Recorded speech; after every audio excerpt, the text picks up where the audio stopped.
안녕하세요. 맨플입니다. 오늘은 일본의 지진에 대해서 한번 자세히 알아보는 시간을 좀 갖겠습니다. 왜냐면 지금 제 뒤로 보이시겠지만 이제 규슈 오이타 지역의 이제 해안가인데 지진이 제법 큰 게 왔어요. 5강. 네, 그래서 지금 일본 전체가 좀 들썩들썩 하고 있습니다. 여러분들도 한국에서 일본 지진 소식 많이 들으시죠? 네, 그래서 오늘은 지진에 대해서 정말 좀 정확하게 한번 짚고 넘어가는 시간을 한번 가져보겠습니다. 그럼 지진은 뭐 이제 땅이 흔들리는 건데 왜 일어나느냐? 네, 특히 일본에 왜 많으냐? 일본을 이제 모델로 한번 설명을 드릴까 합니다. 네, 이와 같은 표를 한번 제가 준비를 해봤습니다. 네, 여기 이제 일본이라고 생각하고 한번 들어보세요. 왼쪽 편에 이제 이 플레이트라고 하는 게 보이시는데 고동 색깔 육지 플레이트와 바다 플레이트로 나눠져 있습니다. 이제 이쪽 커서 방향이 태평양 쪽이 되겠습니다. 그래서 바다 쪽의 플레이트가 조금 아래에 있어요. 그래서 태평양 쪽에서 육지를 향해서 서서히 움직입니다. 얼마나 움직이느냐 뭐 표현하기는 좀 그런데 이제 학자들이 연구한 결과로는 약 4cm에서 8cm 정도 1년에 움직이지 않느냐. 그래서 조금씩 이제 아래로 먹어 들어가고 있다고 생각하시면 되고, 이제 이 육지의 플레이트는 뭐 안반이라고 생각하면 되니까 워낙 단단하니까 버틸려다 보니까 여기서 마찰이 생깁니다. 그래서 이제 참을 수 있는 데까지 이제 버티다가 이렇게 퉁 하고 튕기게 됩니다. 더 이상 견딜 수 없을 때. 그때 생기는 게 바로 이제 해구형 지진이라고, 이 부분이 쳐 올라가면서 바닷물을 건드리게 되면 쓰나미가 또 발생하게 되는 거죠. 그럼 육지에서는 그런 게 일어나지 않느냐? 물론 이게 이제 버티다가 튕길 때 육지도 이제 같이 지진이 일어나는데 그 중에서도 이제 단층이 이제 약한 부분은 이제 터지게 됩니다. 네, 그래서 이와 같은 표로 설명하는, 이제 미는 힘에 의해서, 버티는 힘과 미는 힘에 의해서 균형을 잡고 있다가 이게 이제 약한 쪽에서 이렇게 올라가거나 내려가는 반대일 수도 있습니다만은, 그래서 지진이 발생하게 됩니다. 네, 요게 이제 활단층이 나타났다. 이 부분이 죽어 있는 줄 알았는데 이렇게 움직이네, 살아있네. 그래서 활단층이라는 표현을 씁니다. 일본은 지구를 둘러싸고 있는 플레이트들이 만나는 경계선 위에 위치를 하고 있어요. 그러니까 플레이트들이 부딪힐 수밖에 없고 그때 지진이 발생하게 됩니다. 그래서 다른 쪽보다 플레이트들이 많으니까 지진도 많게 되는 거죠. 그 중에서도 주의해야 될 곳이 있는데, 시즈오카현의 스루가만부터 규슈 앞바다까지 난카이 토라프라고 하는 거대한 해저의 그 홈이 있어요. 이 난카이 토라프에서는 바다 쪽 플레이트가 육지 쪽 플레이트 아래쪽으로 조금씩 파들어가고 있거든요. 그래서 육지 쪽 플레이트가 이제 약간 꺾이는데, 이게 완전히 너무 꺾이게 되면 반대로 이제 튕겨 나오는 그 현상이 생깁니다. 그래서 그때 지진이 발생해요. 환태평양 조산대라는 곳에 위치를 하고 있기 때문에 지진이 많습니다. 지진이 많은 이유는 이제 뭐 금방 납득을 하셨을 거예요. 옛날에 다 배웠던 거니까. 그런데 왜 이렇게 일본 사람들이 긴장을 하느냐?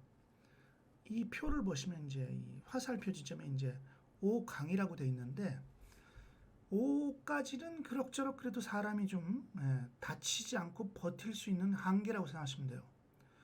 5강부터 뭐 6강, 7 뭐 이렇게 쭉 올라가다 보면 어마어마하게 이제 큰 재난이 됩니다. 그러니까 원자폭탄으로 비교하면은 이제 이해가 빠르실 텐데, 이게 이제 숫자 조금 약이냐 강이냐 뭐 이런 거에 따라서 어마어마하게 차이가 뭐 있다고 생각하시면 되는 거예요. 그러니까 마그니튜드 숫자 하나 바뀌었다고 실제 지진의 그 위력은 뭐 몇십 배, 몇백 배가 차이가 난다든 뭐 이런 겁니다. 기하급수적으로 이렇게 이제 크기가 커진다라고 생각하면 되는데, 결론은 이제 5강이잖아요 이번에. 진도가 규슈 온 게. 근데 왜 난리냐? 별일 없었을 텐데. 이 지진이 진짜 본 지진이냐? 이걸로 끝나느냐? 아니면 이거는 이제 예고편에 불과한 거냐? 여기에 이제 초점이 모아지는 거거든요. 예. 지진이라는 거는 단발성으로 탁 끝난다고 말할 수가 없습니다. 예. 그리고 이번에 온 지진이 진짜 와야 할 본 지진이었는지 아니면 앞으로 큰 지진이 오는 지진의 예고편인지 알기가 어렵습니다. 예. 지금 이제 학자들이 얘기하는 거는 큰 지진의 예고편은 아닐 것이다. 그래서 일단 안도하고 있는데 모릅니다. 왜냐면 이 예고가 뭐 길게는 6개월, 뭐 1년 이렇게 유효 기간이 있는 거기 때문에 오늘 강이 오고 끝났다. 당분간 조용하다 해서 지진이 안 오겠지가 아니라 아직 모르는 겁니다. 예. 그러니까 이게 예지는 작아도 그다음에 큰 게 올 수도 있기 때문에 긴장하는데 처음부터 좀 센 게 왔단 말이에요. 그럼 이거보다 더 센 게 올지도 모른다는 불안 심리가 사람들을 겁나게 만드는 거죠. 그 대표적인 얘기가 난카이 트라프 대지진설입니다. 난카이 트라프에는 약 100년에 한 번씩 거대한 지진이 반복돼서 일어나고 있대요. 그 중에서도 1707년에 일어난 호에이 지진, 이게 이제 일본의 역사상 지진 중엔 최대치라고 일컬어지고 있는데, 뭐 쓰나미뿐만 아니라 뭐 흔들림도 엄청 심해가지고 산봉우리가 무너져가지고 산의 형태가 바뀌어버렸습니다. 일본 사람들이 특히 이쪽을 겁내는 이유가 호에 지진 이후에도 큰 지진들이 계속돼 있거든요. 그리고 이제부터 30년 이내에 큰 마그니튜드 8에서 9 클래스의 큰 지진이 일어날 확률이 70에서 80%. 이건 뭐 거의 확실하게 일어난다고 봐야 되겠죠. 예. 그러니까 겁내하는 거거든요. 마그니튜드 9 클래스의 그 거대한 지진이면은 동일본 대지진을 넘는 국난이라고 얘기하는 큰 재해가 될 거가 틀림없거든요. 그래서 걱정하고 있어요. 게다가 이번에 첫 스타트가 센 게 왔기 때문에 더 센 게 오면 어떡하지? 라는 불안감입니다. 만약 이게 좀 이제 여진이 작은 게 왔다면 조금 덜 불안했겠죠. 네. 그리고 이제 지진이 갈수록 이제 지진에 대한 연구도 많아지고 이제 대비도 많아지기 때문에 옛날처럼 이제 막 피해를 보지 않겠지라고 생각하지만 지진은 항상 우리들 사람들의 예상을 뛰어넘어 버려요. 네. 예를 들어서 5강이라도 계속해서 온다면은 구마모토 지진처럼 뭐 2000 몇 번이 왔잖아요. 계속 온다 그러면 집이나 도로나 건물들이 이제 버틸 수가 없어서 결국은 붕괴되게 돼 있습니다. 그러니까 얼마나 또 빈도가 많으냐 이런 것도 굉장히 중요하고 그래서 마음을 놓을 수가 없는 거죠. 여태까지는 일본에서는 내 발밑에 지진이 난다는 생각은 거의 하질 않았었습니다. 어딘가 물론 진앙지가 있고 그다음에 이제 그 진앙지에서 여파가 오면서 좀 커지죠. 점점. 그래서 우리까지 올 때는 옆으로 이렇게 흔들림이 오기 때문에 건물들이나 도로들이나 모두 옆에서 흔들리는 거에 대한 대비를 했었어요. 이렇게. 옆으로 흔들리는 걸 좀 막아보자. 다 이렇게 기본 설계를 했는데 고베 지진 때는 이 고베라는 도시 바로 아래에서 지진이 일어났기 때문에 진앙지가 발밑이에요. 그러다 보니까 옆에서 이렇게 흔들리는 게 아니라 아래 위로 들썩들썩 하게 된 거죠. 그랬더니 옆으로 다 준비를 해놨는데 아래 위로 흔드니까 속수무책으로 이게 이제 뭐 고가 도로가 무너진다든가 건물들이 무너진다든가 이래가지고 당시엔 잘 몰랐어요.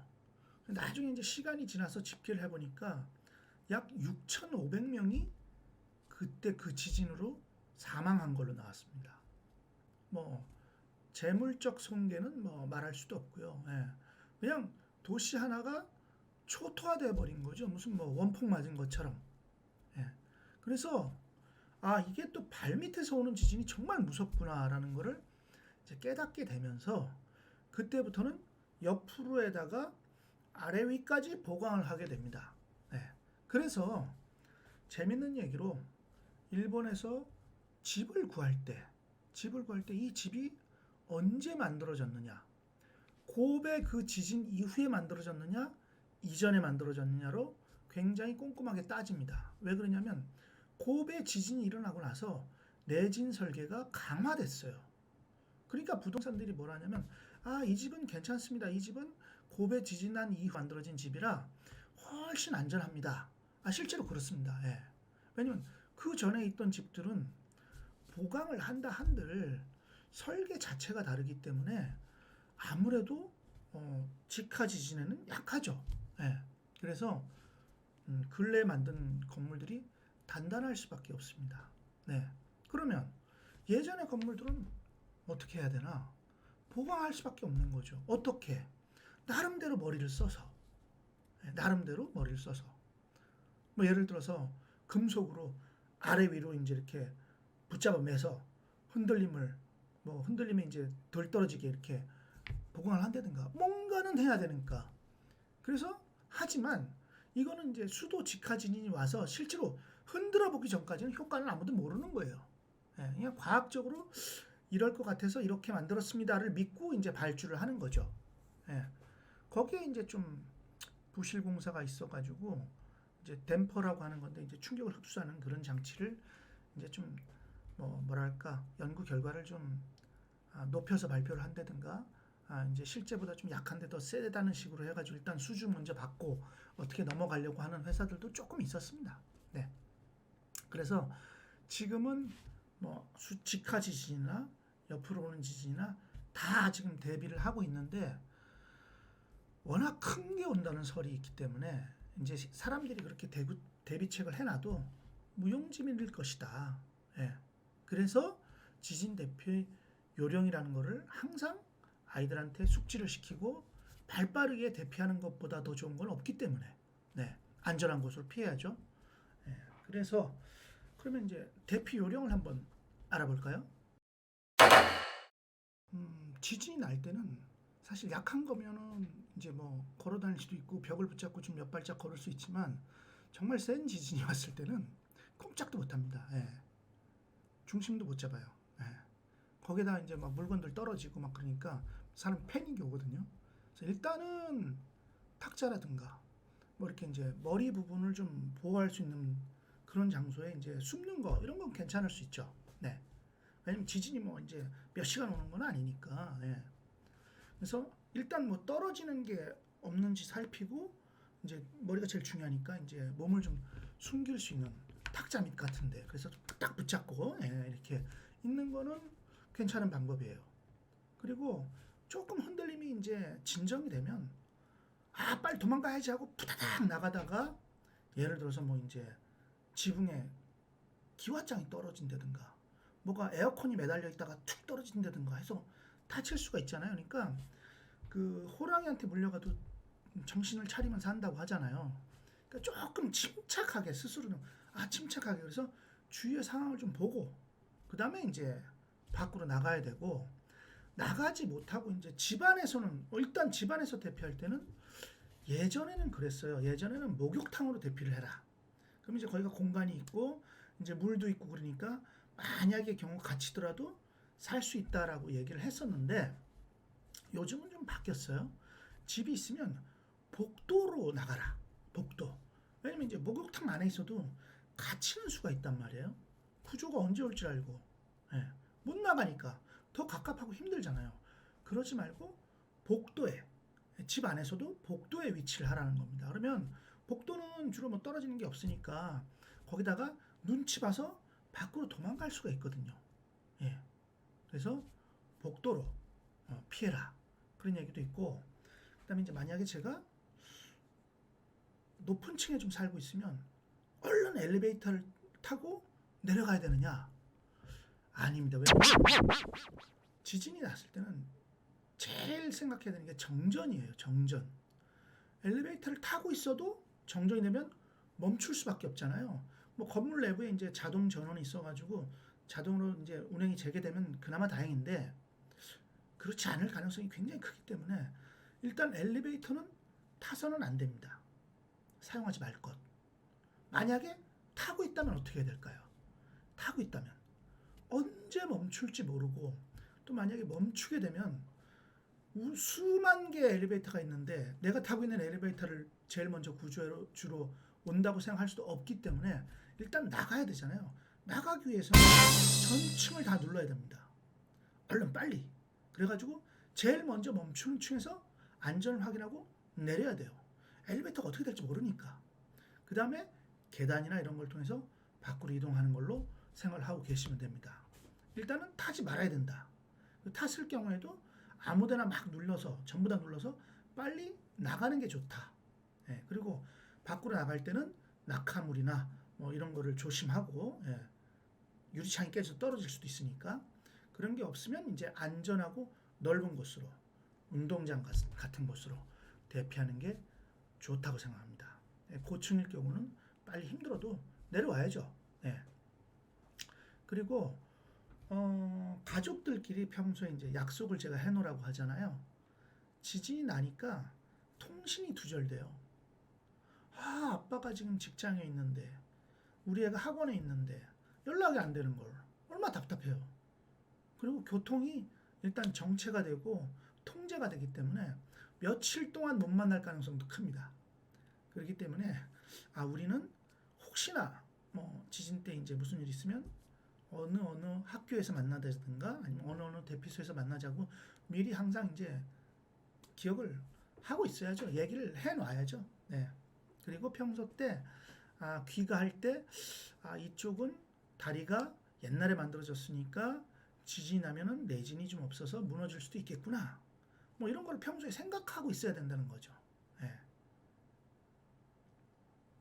예를 들어서 그 동일본 지진 후쿠시마 지진 때 교통이 다 마비가 됐기 때문에 사람들이 집에를 못 갔어요. 예, 그래서 걸어서는 못 가는 거리에 있는 사람들이 자전거라도 어떻게 사서 이제 가야 되겠다 해서 자전거 포로 전부 다 가가지고 자전거가 싹 다 팔렸습니다. 10년 재고 다 팔았다고 하는 거거든요. 그래서 자전거를 타고 이제 뭐 하루 종일 걸려서 집에 간 그런 얘기도 있는데 요즘은 집에 난 너무 멀고 뭐 자전거 살 돈도 없고 그러면 이제 각 지자체에서 마련한 그 대피 시설이 있어서 무조건 개방하게 되어 있습니다. 예, 거기 가면 이제 잠자리도 준비가 되고 화장실도 준비가 되고 뭐 이제 긴급한 물자 같은 것도 받을 수가 있기 때문에 요즘 그걸 이제 주로 일본에서 많이 가동을 해요. 그래서 한국에서도 그건 이제 당연히 가동을 하는 거고, 예, 그러니까 관공서를 이제 목표로 문의를 하거나 아니면 가보시면은 의외로 대피가 쉬울 걸로 생각이 됩니다. 일본에서 지진을 표시하는 단위에 대해서 설명을 드릴게요. 일본에서는 두 가지를 쓰고 있습니다. 네, 마그니튜드라는 거하고 그 다음에 이제 진도, 지진의 이제 규모, 크기 이런 거를 얘기할 때 이제 진도가 몇이냐 또는 마그니튜드가 몇이냐. 근데 마그니튜드는 지진의 이제 실제 크기, 얼마나 센 지진이냐 라는 거를 표시하는 숫자라고 생각하고 진도라는 개념은 내가 느끼는 지진의 흔들림, 크기 이게 또 다른 거예요. 내가 느끼는 거하고 그 지진의 그 본질적인 크기하고는 좀 다르잖아요. 왜냐면 지진이 예를 들어서 여기 X표가 되어 있는 곳에서 지진이 났어요. 그러면 지진은 뭐 이제 마그니튜드 6점 몇 짜리가 왔다. 네. 그러면 이 근처에 있는 사람들은 진도를 세게 느끼니까 오 너무 세 느낀 게 5강이라는 얘기입니다. 그러나 조금 떨어진 곳에 있는 사람은 나는 크게 못 느꼈어. 그건 진도 2. 자신이 그 지진을 어떻게 느끼느냐를 진도라는 표현을 썼어요. 네. 그러니까 정말 큰 지진이 와도 나는 멀리 떨어져 있으면 진도를 약하게 느끼는 거니까 안전한 거죠. 상대적으로. 네. 그래서 이 진도는 진앙지에 가까울수록 커지고 위험합니다. 그러니까 어디에서는 3으로 느꼈고 어디에서는 4로 느꼈고 한국에서는 몇으로 느꼈고 이게 이제 진도인 겁니다. 그래서 일본에서는 진도를 10단계로 나누어서 표시를 하고 있습니다. 자, 이 표를 한번 보시면 이게 이제 일본 기상청에서 쓰고 있는 진도표인데 진도 0일 때는 뭐 흔들림이 없는 거고요. 진도 1일 때 실내에서 조용히 하고 있으면은 뭔가 이상한데 라고 느낄 수 있는 정도. 진도 2, 집에서 조용하고 있을 때 대부분이 흔들린다 라는 걸 알 수 있는 정도. 진도 3은 그냥 실내에 있는 사람들이 다 이거 흔들리네 라고 알 정도. 진도 4가 되면 이제 많은 사람들이 놀란다는 거죠. 그다음에 전등이 뭐 이제 흔들린다든가 뭐 좀 제대로 이렇게 안 세워놓은 게 넘어진다든가 뭐 이런 게 진도 4. 진도 5는 이제 약강이 있어요. 예, 5부터는 대부분의 사람이 공포를 느끼고 물건을 붙잡거나 이렇게 싶어진다. 예.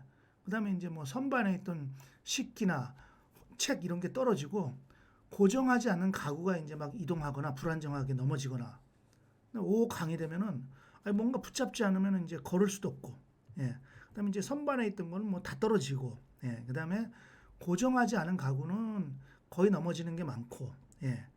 보강하지 않았던 이제 블럭벽 같은 게 넘어지고, 그다음에 이제 6이 되면 이제 빨간색으로 표시가 돼요. 예. 이거는 서 있는 게 힘들어지는.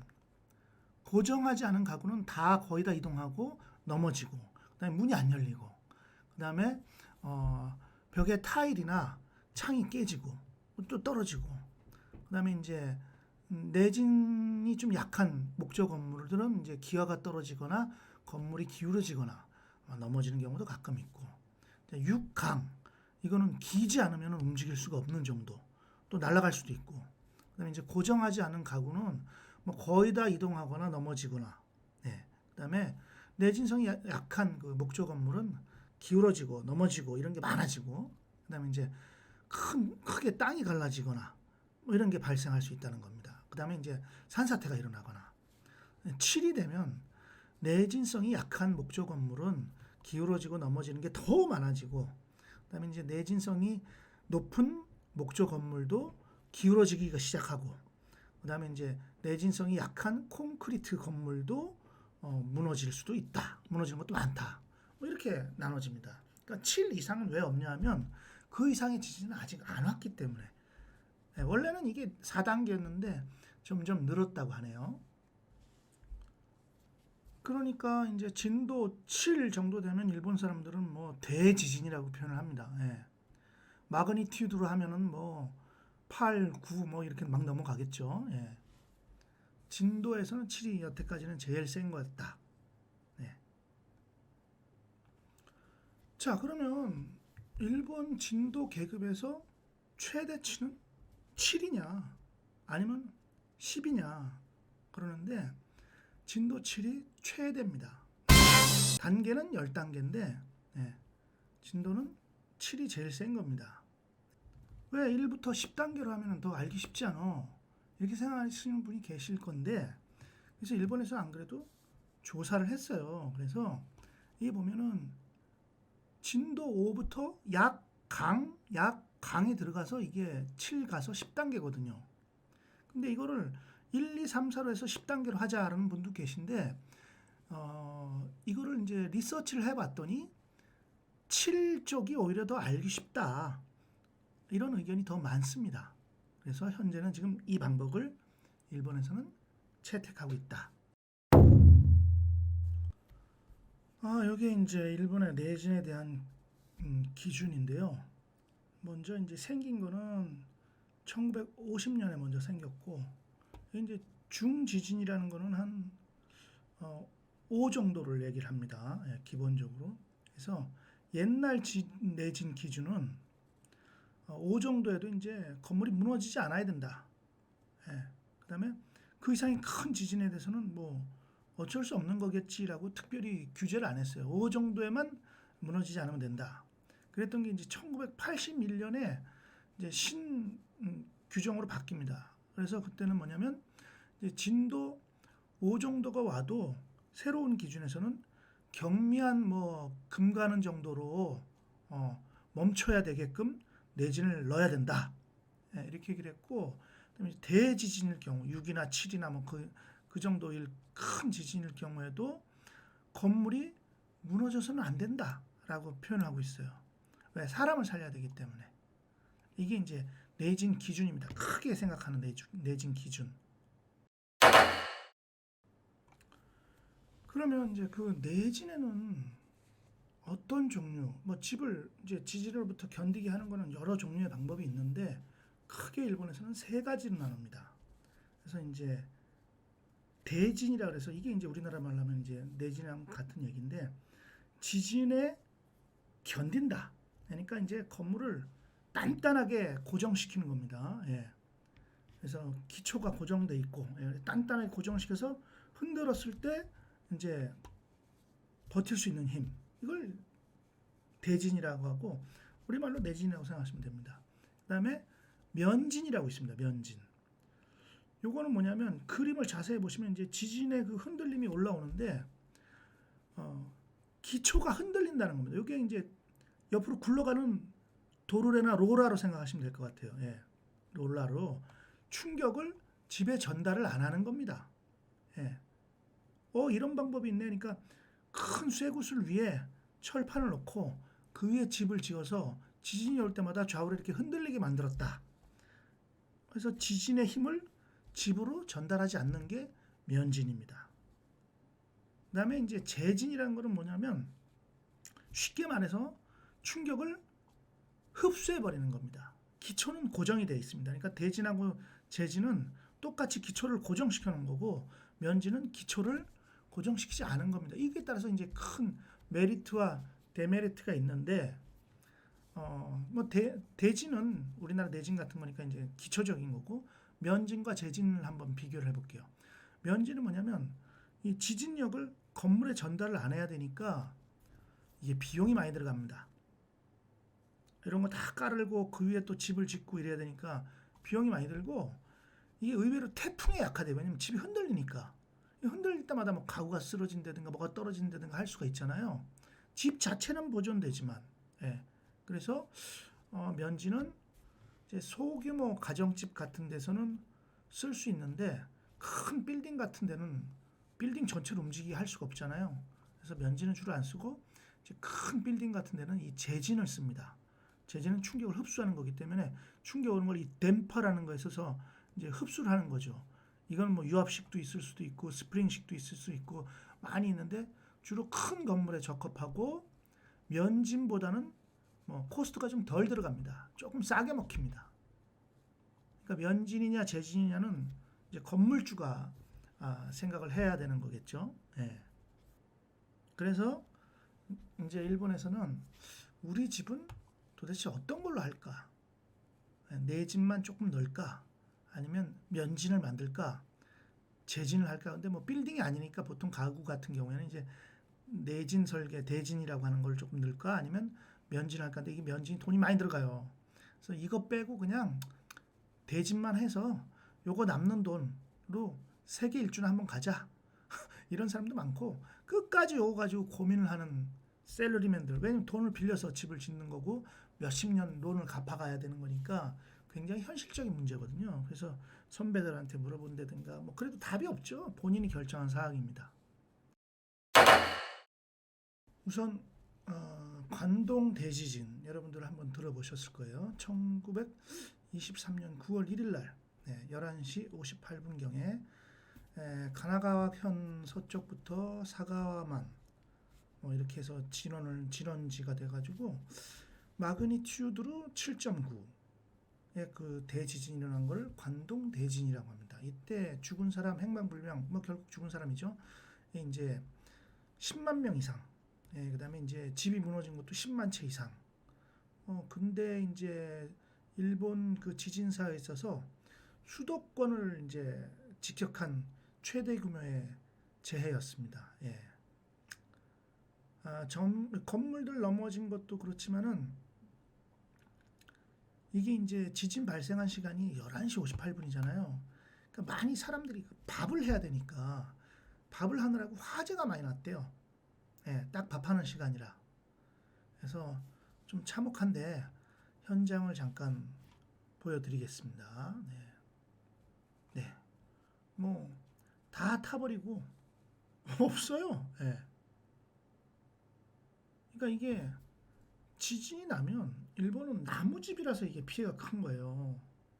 근데 또 콘크리트 집을 못 짓는 이유가 그럼 무너지거든, 다치거든요, 사람들이. 그나마 목조가 지진에는 강한데 이 불이 나면은 또 답이 없는 거라.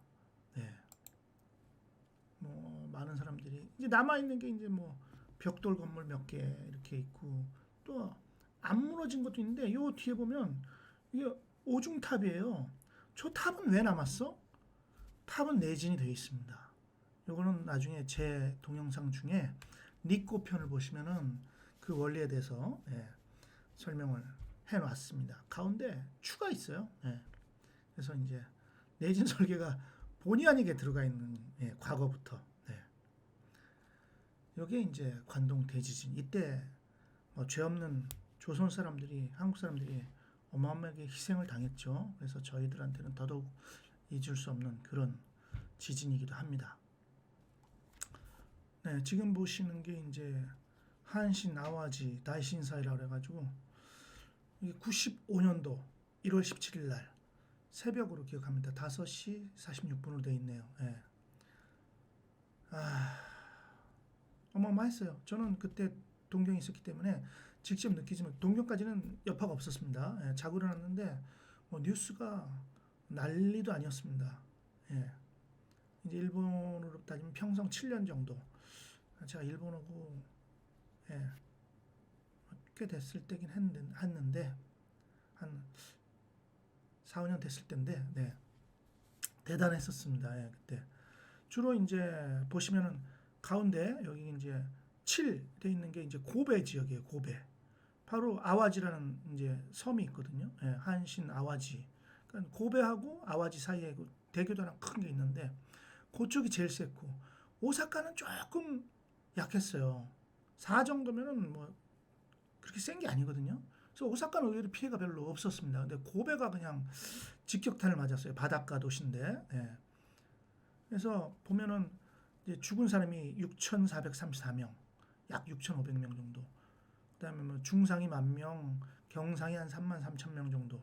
집도 한 10만 5천 채 정도 무너지고, 어마어마했었습니다. 그때 사진이 이렇게 다 지진 나면 일단 뭐 화재가 나니까 도시 전체가 저렇게 불타고 이게 이제 대표적인 사진이죠. 고가도로가 다 무너졌습니다. 이건 왜냐면 내진이 들어 있었는데도 이게 무너진 이유는 수도 직하 지진이기 때문에 발밑에서 일어났기 때문에 아래 위로 들썩들썩 하는 걸 막을 수가 없었죠. 그 당시 기술로는. 대단했었습니다. 이때부터 이제 수도 직하 지진이라는 얘기가 나와서 밑에서 이렇게 들썩들썩 거릴 때는 정말 답 없다. 그래서 새로운 이제 기술이 발달하고 이때부터 이제 또 그 일본의 그 내진 설계 기준이 강화됩니다. 아주.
네, 이번에 이제 동일본 대지진, 후쿠시마에 일어났던 지진, 마그니튜도가 9.0입니다. 무시무시했어요.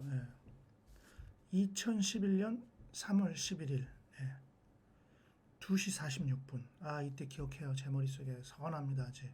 네. 뭐 이분 워낙 여러분들도 잘 아실 거예요. 네. 죽은 사람만 뭐 15,000명, 행방불명자가 뭐 7,500, 그러니까 한 2만 몇천 명, 예. 부상자가 또 5,000명에다가, 예. 뭐 더 말할 수 없는 그런 피해를 입었었죠. 예. 워낙 지진이 크게 와가지고, 예. 이 시뻘건 거 보십시오. 예. 여기다가 원자력 발전소에서 또 뚜껑 날아가가지고 방사능 노출돼서 지금까지도 신음하고 있죠. 어마어마했잖아요. 와, 그때는 정말 놀랬습니다, 진짜. 예, 피해 보십시오. 예. 믿어지지 않을 정도의 피해였었던 것 같아요. 뭐 여기는 깨끗하고요, 그냥 다 쓸러 가가지고. 제가 알던 분들이 센다이 쪽에 사시는 분들이 있었는데 너무 놀라서 급하게 연락을 했더니 이제 그 큰딸이 시집간 지 얼마 안 돼서 집을 새로 지었다고 했는데 집 지은 지 1년도 안 됐어요.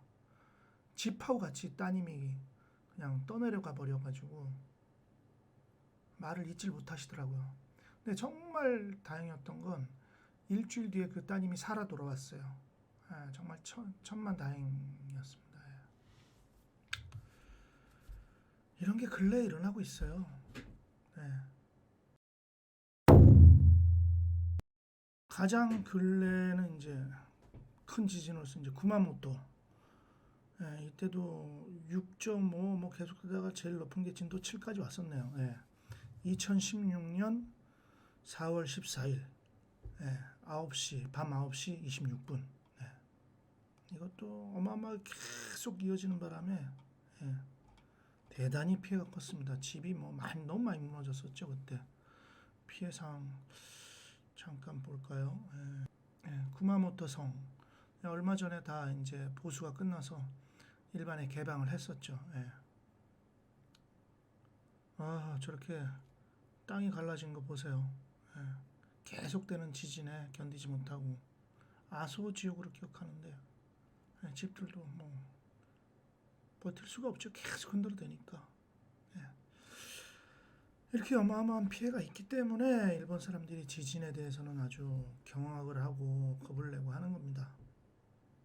그래서 이번에 이제 오이타에서 온 지진이 이 구마모토 지진처럼 계속되는 지진이 아닐까 이렇게 불안해하는 거죠. 네, 오늘 일본의 지진에 대해서 좀 알아봤고 지진의 메커니즘에 대해서도 좀 알아봤고 사례도 좀 봤고 그리고 일본인들이 뭘 두려워하는지 이제 이해가 다 되셨을 거예요. 여러분들은 지진이 이제 없는 그 한국에 없다고 하지는 말할 수는 없는데 하여튼 그래도 거의 없는 한국에 사신다는 거를 정말 행복하게 생각하셔야 되고요. 근래에 이제 경주 지역이라든가 또는 제주라든가 또 이제 일부 지역에 지진이 있었던 걸로 기억을 해요. 근데 없던 곳에 지진 나면 여러분들 더 놀라시잖아요. 그리고 내진이 이제 미흡한 곳도 많으니까 다칠 수도 있고. 그래서 이제 지진을 뭐 오는 건 어쩔 수 없는데 이제 피해를 어떻게 좀 줄일 수 있을까? 예를 들어서 이제 뭐 벽걸이 TV를 고정을 한다든가 아니면 이제 지진이 났을 때 큰 지진이 오면 이제 문이 잠기는데 그런 것도 방지할 수 있는 그런 굿즈 같은 거를 몇 개 좀 소개해 보겠습니다. 여러분들도 항상 마음속으로 우리 집에도 재난이 닥칠 수 있다. 이런 거를 항상 마음에 두고 좀 준비를 해 두셨으면 좋겠어요. 그 부분 잠깐 다뤄보겠습니다.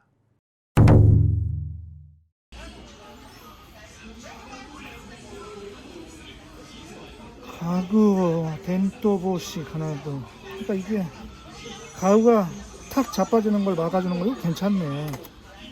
그거 진짜 괜찮다. 필요해. 그다음에 뭐 이거 문 문 확 열리고 그러면 닫히니까 자동으로 로크하는 거구나. 스토퍼네, 스토퍼. 이것도 아이디어가 진짜 좋아. 가구 댐퍼 이것도 좋고. 아, 이런 것도 있어.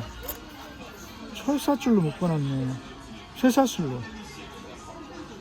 이거 괜찮네. 딱 안 자빠지게 더 이상. 이거 되게 좋아요. 이런 거 하나 사야 되겠다. 아, 이거 라이트 정전되니까 선반 속에 뭐가 있는지 이런 거.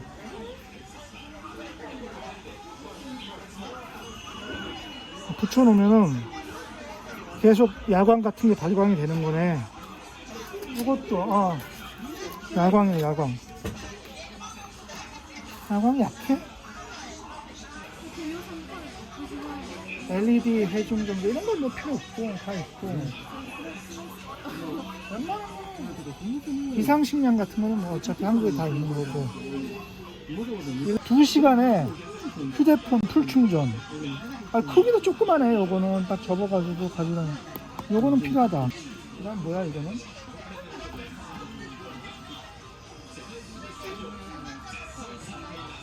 뭐가 있으면 자동으로 불이 켜지는 거네. 껌껌한 데서. 요거 괜찮다. 스마트폰으로 충전되는 라디오. 필요하지. 스마트폰을 충전하는 라디오.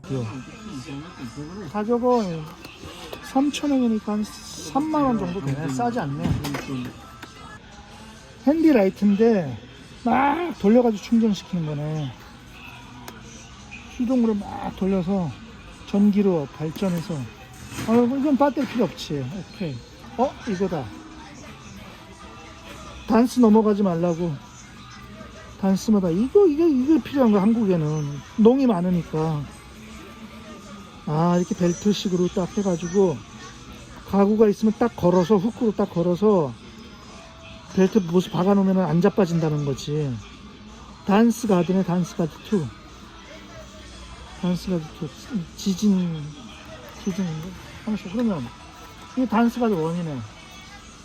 심플하다. 아주 심플하다. 벨트식으로.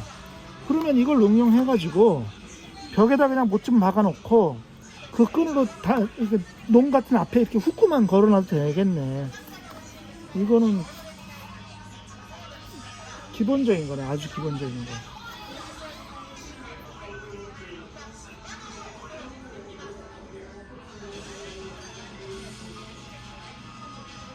뭔지 잘 모르겠다. 지진이라고 되어 있는데. 이거는 흔들림을 감지하면 자동적으로 문을 록한다는 거래. 자동으로 록한다네. 뭐 특별한 거 없는 것 같은데. 자동 감지로 록한다고. 그 전지도 필요 없고. 요거는 뭐야? 찬장 떨어지는 거. 이거 한국에선 100% 필요하다. 그치? 이게 팍 열리면서 문이 열리면서 쏟아지는 걸 방지해 주는 거네. 흔들림을 감지하면 문을 자동으로 록한다는 거지. 안 쏟아지게. 이거 지진 대책이다 진짜. 이거는. 이건 그냥 붙잡아 놓는. 이거는 뭐 굳이 이게 없어도 되지. 그냥 L자 가지고 가구에다. 근데 가구에다 빵꾸를 내야 되니까 그걸 누가 할까? 가구에다 이렇게 해서 그냥 걸어 놓는 거야. 벽하고 같이. 지진 대책은 맞다. 라이트? 라이트는 필요하지. 뭐 캠핑하면 라이트가 다 있으니까. LED. 이건 뭐야? 긴급용 텐트네. 집 무너지고 막 그러면. 이거 괜찮다. 진짜 컴팩트하네. 텐트인데 딱 사람 하나 들어가네. 긴급용 텐트. 가격이 980원이면 한 만원 정도? 그치? 이게 뭐야? 방제 세트. 뭐 들었나 보다. 음료수, 음료수를 확보하는 보틀이 하나 들었고, 카라비나가 하나 들어있고, 라이트, 그럼 이게 뭐야? 호르레기, 호이스, 그 다음에, 요게 아르미 브랑케토, 이게 따뜻하거든. 우비도 하나 들었고, 이게 최소한의 그거네.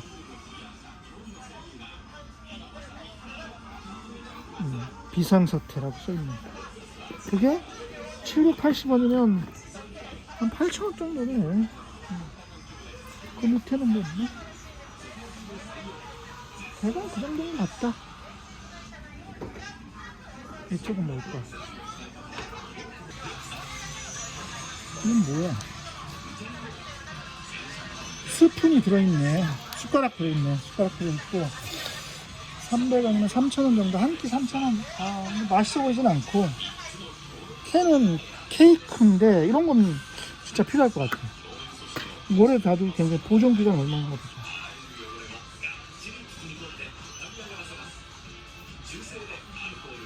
소미기 특별히 안 써있는 거지. 여기 있다. 소미기간. 운동신경. 2023년 9월 2일. 2023년 9월. 그러면은 한 1년, 한 2년 가나보다. 나머지 다 그런 거고. 그냥 뭐 햇반 같은 거고. 이건 뭐야? 많이 팔렸네. 데우지 않고 먹는 카레. 그래, 이런 거 있으면 괜찮겠다. 데우지 않고 먹어? 그래도 전자레인지에도 데워도 되고, 따뜻한 물로 데워도 되긴 되네. 안 데워도 맛있다는 거잖아. 아주 괜찮네. 그 다음에, 물을 부으면 오니기리가 되는 거네. 뜨거운 물을 붓고, 쪼물락쪼물락 하면은 오니기리가 되는 거네. 2027년까지. 야, 길다. 빵, 비스켓 이런 건 다 있네.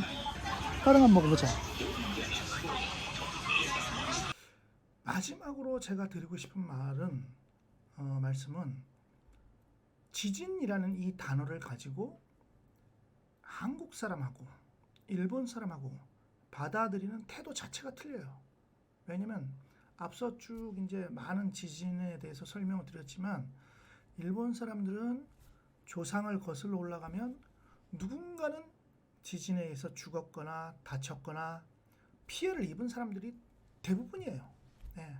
그러니까 지진하면 화들짝 놀래죠. 겁부터 바로 겁부터 먹어요. 어디서 지진 났어? 막 이렇게. 근데 한국에서는 지진? 궁금한데 나는 지진을 못 견뎌봐가지고 조그만 거 하나 왔으면 좋겠다. 그것만 맛만 보게. 지진이라는 게 조금이라는 게 어떻게 조절을 하나요? 지구에서 지진을. 그래 당신이 원하니까 내가 조금의 흔들림을 맛배기로 보내줄게. 톡 쳤는데 그게 우리한테는 어마어마한 지진일 수도 있고 모르는 거거든요. 그래서 지진이란 게 정말 무섭다는 거. 일본 봐보세요. 그때 그 동일본 대지진 후쿠시마 때 그 쓰나미 오는 거 눈으로만 봐도 막 전율이 느껴지잖아요. 그다음에 고베 그 탁 넘어져 있던 그 건물들 뭐 저게 우리한테 오면 안 되지라는 생각 많이 하시잖아요. 그래서 제 생각은 특히나 이런 지진 같은 게 나면은 굉장히 예민해져요, 사람들이. 그러니까 우리가 요즘 인터넷 시대고 그래서 댓글도 좀 이제 심하게 다는 경우도 많은데 일본 사람이기 이전에 뭐 같은 이제 인류로 보면 이런 재앙이에요. 이럴 때는 조금 악플이나 상대편을 좀 놀리는 이런 것들은 조금 자제를 해야 되고요. 인간적인 측면에서 미워도. 그래서 오히려 그럴 때는 또 이제 응원해주고 힘내라. 우리가 뭐 일본이 옛날에 한 과거가 미운 거지, 그죠? 이런 것 가지고는 그렇게 생각하면 안 되는 거잖아요. 그래서 넓은 아량으로 이렇게 이제 세계는 이제 하나가 돼가고 있으니까 제가 일본 사람들 뭐 이렇게 좋아서 이런 거 아닙니다. 그냥 인간적으로 중국에 뭐 문제가 났던 한국에 문제가 났던 그런 이런 재앙 같은 거 앞에서는 좀 차분해지자. 그리고 어른스러워지자. 이런 거를 좀 당부드리고 싶고요. 그다음에 또 우리가 도와줄 수 있는 거 있으면 좀 아끼지 말고 이럴 때는 좀 풀어야 되고, 예. 우리가 뭘 받으려고 하는 게 아니라 이제 우리가 그만큼 많이 가진 사회가 됐기 때문에, 예. 이제는 옛날처럼 뭐가 떨어지기만 바라던 그런 어려운 시절이 아니고 이제는 남한테도 좀 베풀어 줄 수 있는 그런 많이 높은 지위가 됐기 때문에, 예. 그 상대가 비록 일본일지라도 우리한테 도움을 필요로 할 수 있습니다. 간절하게. 근데 일본 사람 말 못하잖아요. 예. 자존심도 있고 뭐 그래가지고 그때는 우리가 먼저 손을 한번 내밀어주는 그런 어른스러운 모습, 예. 이런 것도 참 보기 좋을 것 같네요. 네. 뭐 제 채널이 국뽕하고는 좀 사실 거리가 멀어요. 예. 근데 친일은 더더욱 아니고요. 예. 그냥 객관적인 관점에서 일본의 사실이나 아니면 뭐 뉴스 또는 습성 그다음에 뭐 이런 것들을 제가 소개하고 싶기 때문에, 네, 이해를 뭐 저희 시청자분들은 저를 뭐 믿고 이렇게 봐주시는 분들은 다 이해하시리라고 믿습니다. 네. 네, 긴 시간 시청 정말 감사드리겠습니다. 구독과 좋아요도 잊지 마시고요. 자, 그럼 또 다른 프로그램에서 뵙겠습니다. 안녕히 계세요. 맨플이었습니다.